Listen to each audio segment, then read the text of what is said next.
weeks to go, let the games begin. It's a fantasy league. Gonna make some noise within. Got my team assembled, ready to take the crown. I'll dominate this league, tear it down to the ground. I've got my strikers up top, ready to score the goals. Midfield maestro in the show, control the flow. Defensive wall standing tall, won't let them through. Goalkeeper with the gloves, gonna save me too. 38 weeks to go, gonna rule this game. I'm the boss, yeah, I'll take fame with my fantasy team. Gonna rise to the top, no one can stop me. Gonna make them drop. Hello, everybody, and welcome to 38 Weeks Ago, your weekly podcast about fantasy football. Gameweek 38 is done. 38 weeks are gone. We have no more weeks left to go. We have made it to the end. A big congratulations to you for sticking with me for 38 weeks and just for sticking with yourself for 38 weeks. That's not a small commitment. You should be very proud of yourself and what you have done. Like I had said previously, this was going to be a big game week because with the title on the line, everything was there to play for. So let's get right into it. The title was won by Manchester City. We all knew that they would turn up big for this game. We just may have picked the wrong captain. I saw a quote saying that you should always choose player of the season to be your captain at the end of the season. And player of the season was Foden. And it seems like he should have been the right Manchester City choice instead of Haaland. It seems just about half of us made that mistake, with 12 of us captaining him and one of us triple captaining him. Recency bias completely defeated most of us. So we got a mighty 4 and somebody got a mighty 6. I'm now really grateful for last week's performance. There were some really good goals scored this weekend. And Foden's goal, the opening goal, was beautiful. A top curler into the left net. It is definitely one of my contenders for goal of the weekend.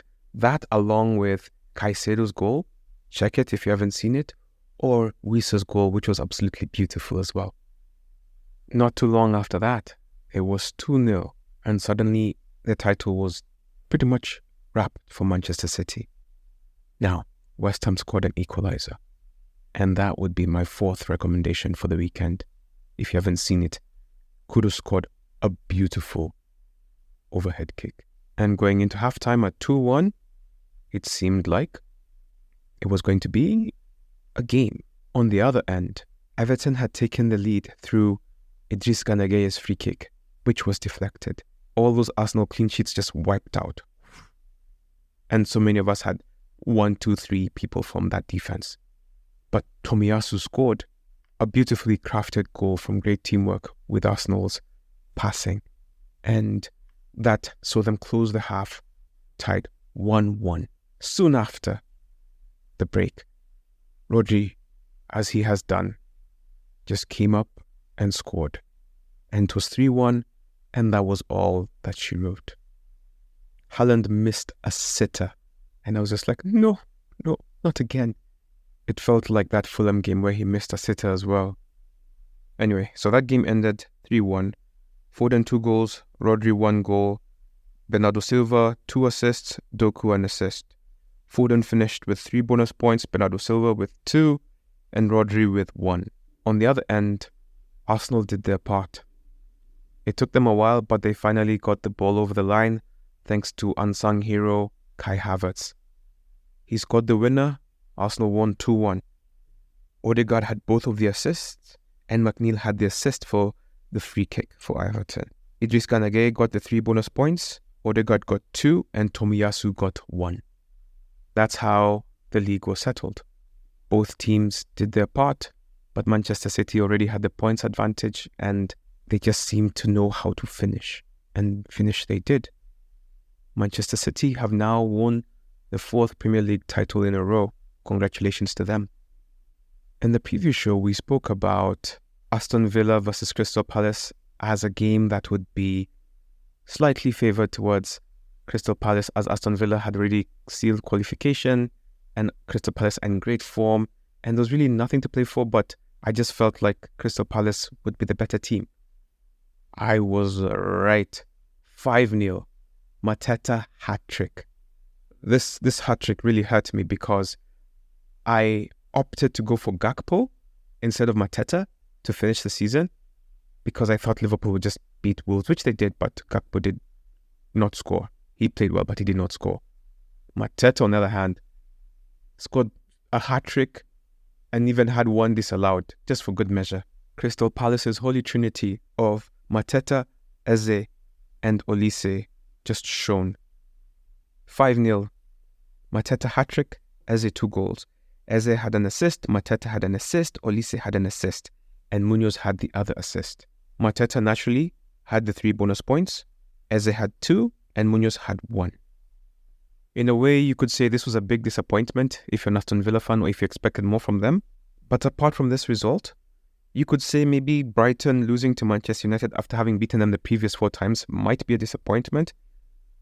But historically, maybe it isn't. Another high-scoring game was Newcastle 4, Brentford 2. This game had a bit of controversy in that leaked information was given that said Isak would not play this game. I didn't know that Gordon was unavailable, and for me it sucked because my first sub was Fernandes, who did nothing, and he equaled what Gordon did at home. Bruno Guimaraes and Isak were really good for Newcastle. Actually, Bruno Guimaraes, Isak, Jacob Murphy and Burns were the goal scorers. Isak and Bruno Guimaraes had 2 assists each. For Brentford, like I said, Wissa scored arguably the goal of the weekend, and he had an assist.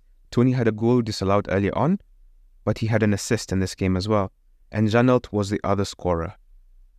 Bruno Guimaraes had 3 bonus points, Isak had 2, and Wissa had 1. There were 4 clean sheets this final game week, which saw Crystal Palace 5-0, Liverpool beat Wolves 2-0 in Klopp's final game, Sheffield were predictably beaten 3-0 by Spurs, and the last clean sheet was Manchester United 2, Brighton 0. When it comes to my team, I wasn't disappointed with my team. Well, maybe except Bruno Fernandes doing nothing. But outside that, I just think I chose the wrong captain. I was really antsy. I didn't know how to choose a player this time around. It's weird. I just didn't know what to do. I think that's a problem of getting high points. I got 123 the last game week, so I was like, I've made good decisions. My team is good. And maybe if I had chosen Isak to be my captain or Foden, I would have gotten 70-something and I would have been happy. But I finished with 59 points, which was above the average of 52. So in a way, it wasn't bad, but it could have been better. My captain was Haaland. He got 4 points. Gakpo, who I brought in for Nicholas Jackson, got 2, so there was no point of making that transfer. Isak gave me 14. Foden gave me 15. Havertz and Palmer gave me 6 each. Fernandes came on with 0. White, Akanji and Kukureya gave me 2, 2, 1 respectively. And out of nowhere, I got a clean sheet from Onana. So that was nice. If there's only one silver lining for my team, it's that I had nothing on the bench. I had 0-0-1. So unlike those people who have like 20 points on the bench, I had nothing. So I couldn't have chosen my subs better, or at least in a way to make me feel bad. Could I have chosen a better team? Yes, definitely yes. But it is what it is. The top performer this week was none other than Mateta with 20 points, followed by Eze with 18 points. Then you have Bruno Guimaraes and Kulevski tied with 16 points. And then you have a bunch of people at 15. You have Kwanzaa, Dalot, Harry Wilson, Foden, and that rounds up the top 5 plus. Looking at the top goalkeepers of the weekend. Number 1 is Onana with 7 points. Henderson with 6, Vicario with 6, Alisson with 6. In defenders, we have Kwanzaa and Dalo tied with 15. Then we have Pedro Porro with 14. Then we have Munoz with 10 and Tomiyasu with 9. When it comes to midfielders, we have Eze at 18, Bruno Guimaraes and Kulevski with 16, Harry Wilson and Foden with 15. And then you have Caicedo, Ganageye, Traore and Silva with 10.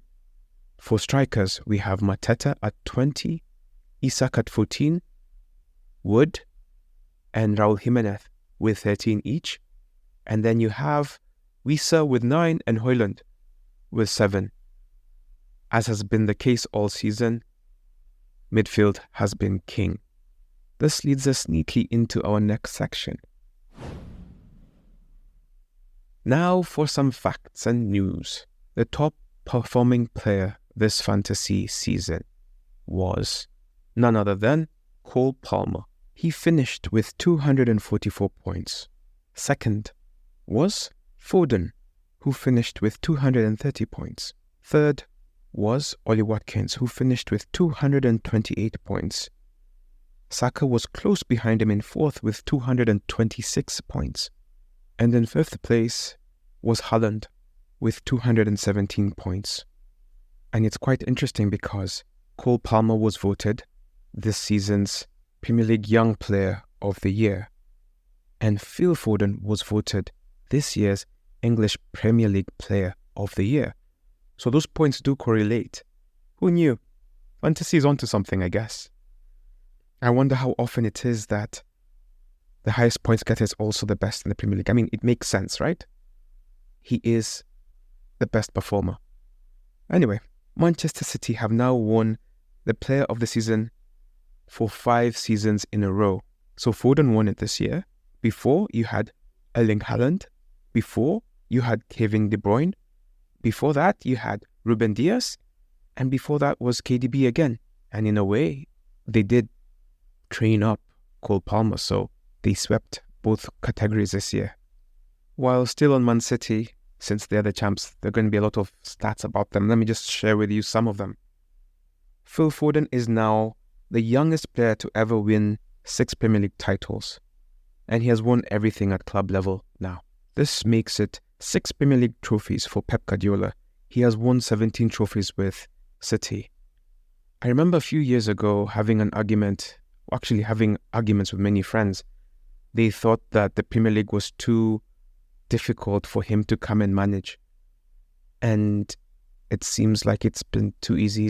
He's pretty much turned it into Germany, where Bayern win all the time. Except now we won't accept it because of our egos. But Man City are inevitable at this point. And it's all thanks to Pep and his particular way that he wants football to be played.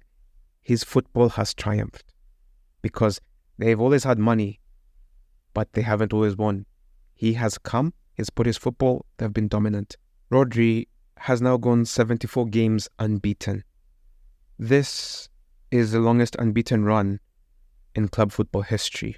With this title win, Manchester City have now won the league 4 times in a row and have become the real kings of Manchester, because Manchester United only did it 3 times in a row. Both of these things are not easy to do. Congratulations to them. Phil Foden now has more Premier League titles than John Terry and Wayne Rooney. Staying in Manchester, Manchester United have finished in 8th position. This is their lowest position in a Premier League season, and they finished with a negative goal difference, -1. In other news, Saka has been ranked the most impactful winger across 54 different leagues in world football this season. This ranking is calculated by taking into account performances in 6 different areas: ground defense, finishing, chance creation, take-ons, distribution, and aerial play. So Arsenal have a gem in Saka, and it's just onwards and upwards for that team. Maybe if Pep leaves after his contract ends next season, it will open up the door for Arsenal to begin a reign of terror. David Raya won the Golden Glove award. He kept 16 clean sheets in 31 matches. He was the best goalkeeper in the Premier League. In fantasy, it was Jordan Pickford. With 244 points, Cole Palmer has overtaken Eden Hazard's best ever return in FPL. Not only that, he began this season valued at 5.0. I hope he's not 11 or something wild like that next year. Sticking with Chelsea, they set a record of 107 cards received this season. 107. Just talk about poorly disciplined. 107. That is a Premier League record of cards shown to one team. If you remember last week, I talked about how there was a proposal on the table to cancel VAR.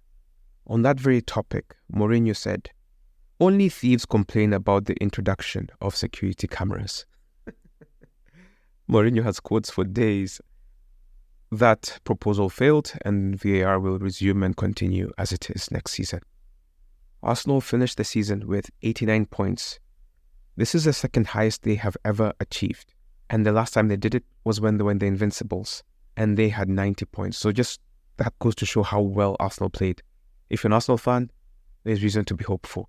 As Jurgen Klopp leaves the Premier League, it's important to remember that he is the only one in the last 7 years not named Pep Guardiola who has won the Premier League. Sheffield United conceded 104 goals. That is the highest that has been recorded in the Premier League. Mateta scored a hat-trick this weekend. That is the first hat-trick that has been scored by a Crystal Palace player for 9 years. The worst goal difference scored, or rather owned, is now joint with Sheffield and Derby with negative 69. Sheffield have conceded the most goals at home in Premier League history, which is 57. James Milner has now equalled Ryan Giggs' 22 seasons played in the Premier League. With the new extra time rules, Ollie McBurney scored the latest goal ever scored at 103 minutes, as in that is 90 plus 13, in Sheffield's 2-2 draw with West Ham. There was a tie for the biggest aggregate win home and away against a team, 12 goals. That's Newcastle, 13-1 against Sheffield. It was 8-0 at home and 5-1 away.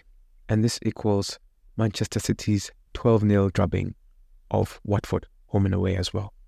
In Newcastle's 8-0 victory against Sheffield, they equaled the 9-0 victory that Southampton endured with having 8 different individual goal scorers.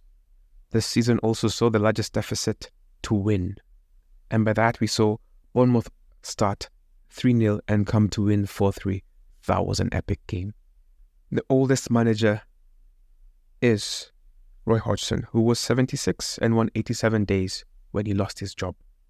Darwin Núñez was only one post hit away from tying the most times a post has been hit in one season, and that was 10 by Robin van Persie. This season sees the lowest combined points total by the bottom 3 clubs ever, which was 66, beating the previous record of 76, which was in 2018-2019. Nottingham have the lowest points ever for a club to survive without being relegated, which is 32. The previous record was 34. There were 1,223 goals this season, and Sheffield conceded 8.3% of them. 1,223 goals is the most goals that has been scored in a Premier League season ever. Brighton have confirmed that Robert De Zerbi will be leaving at the end of the season. So after the Manchester United game, he's done. Will he move to the Bayern job? Will he get the Manchester United job? Who knows? Will Potter go back to Brighton? In other news, Leverkusen defeated Augsburg over the weekend. This sees them join an elite list of Europe top 5's football leagues to go unbeaten. The other 3, you guessed it, number 1, well not number 1, just Arsenal, Juventus, and one of the greatest European sides, AC Milan. If they go on and win the Cup and the Europa Cup, they will have gone like totally unbeaten, which will be the first time in history. From Leverkusen to never losing. Well done, Leverkusen. The top 5 players chosen by members of our league were Haaland with 22, tied with Palmer with 22. Then you had Isak with 21. Then Foden with 18. And Son with 14. The most captain player in our group was Haaland with 12 captain choices and 1 triple captain. Palmer was second, with 2 people triple captaining him and 3 others captaining him. Third most popular captain choice was Son. 3 people captained him.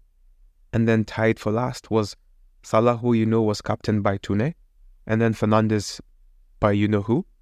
And then Isak, who was captained by Adan, who was our weekly leader. When it comes to points, the weekly average was 52. And by that I mean the global average, of course. So if you got above 52, well done. The highest in the world got 154. And it was a perfect use of a bench boost. 22 over 25 of us got above 52. Well done. We continue to show that we are a strong league, and I'd like to thank you for that, because it shows that you guys have been playing consistently. In the top 13, there was only one position change. This saw number 8, Melvin Asakanya, overtake Mato FC. But more importantly, if that was the only position change, it means that Vic City is our champion. Congratulations, Vic. You have done an incredible job. Just Gameweek 35, you were not number 1. Just like 3 game weeks ago. And then you really took it. And you have to be commended for that. When Vic took over the table on Gameweek 35, he got 66 points. After that, he got 102 points. And then 146 points. And then 92 points. Talk about a strong finish. He really gave us almost no chance. And at this point, I might as well announce that he is Manager of the Month. Not surprising. Congratulations for that as well. Vic Nyadi is our 2023-2024 38 Leagues to Go inaugural champion. We are going to be talking soon, so people just keep an ear out for that episode when it drops. Our weekly leader was Adan Rashid Ali. He had 93 points. His team was greatly aided by his first substitute coming on. Gordon did not play, which he must be thanking God for, because Mateta came on with 20 points, and that just took him from 73 to 93. He had Mateta, of course, with 20. He had Isak as his captain, who had 28, and then he had Haaland, who had 2. So just his top 3 gave him 50. That's quite impressive. Then he had Palmer and Havertz, who got 6 each. Then he had Son, who gave him 7. He had Saka, who got 0, but his bench did not play outside Mateta. Then he had Dalot, who got 15. Virgil van Dijk, who had 6. Gabriel, who had 1. And Leno, who had 2. Number 2 was our champ, Vic City. He had 92 points. Talk about finishing strong. Number 3 was Tim Kubwa, who finished with 89 points. Number 4 was El Capitan, managed by Dennis Gadiga, who finished with 85. And then Kimur Mutinda finished with 84 to round up the top 5. So, the final standing of our table are number 1 and our first champion, Vic Nyadi, manager of Vic City. He finished with 2,508 points. Number 2, goodness gracious me, Simnani Jua, finished with 2,437 points. Number 3, Eli finished strong, 2,386 points. Number 4, Why Are You Running, managed by Leon Motia, finished with 2,366 points. Don't Bottle It This Year, managed by Alexander Mutune, who bottled it in Gameweek 35, finished with 2,359 points. Number 6 was Tommy Oladipo, who manages Leeds Are Going Up. Good luck with that final on Sunday. He finished with 2,339 points. Number 7 was Brian Rutere. He finished with 2325 points. Number 8 was Melvin Asakanya, manager of Phoenix Razors, the only change in the top 10 this week. He finished with 2317 points. He leapfrogged Martin Asawe, manager of Mato FC, who finished with 2311 points. And number 10 was Dimore FC, managed by Solo Kamau, who finished with 2310 points. So as you can see, between number 5 and number 10 was literally 40 points, 45 points. Between number 3 and number 4 was just 20 points. Between number 2 and number 3 was 51 points. And between number 1 and number 2 was 71 points. Now, you may be wondering, how does this compare to the global number 1? The global number 1 is a man called Jonas Sand Labak. I probably butchered that. A Norwegian fella. His team is called Onkel Blah. He finished with 2799 points, which is just roughly under 300 points more than our leader. Sticking with Norway, last fun fact before I go.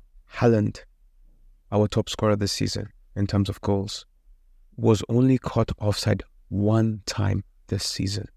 Once. We have had a really great season. And I just want to say that I'm really proud of you all. Thank you for indulging me in this. And I hope you will continue to support me as we continue to grow and continue to have more fun.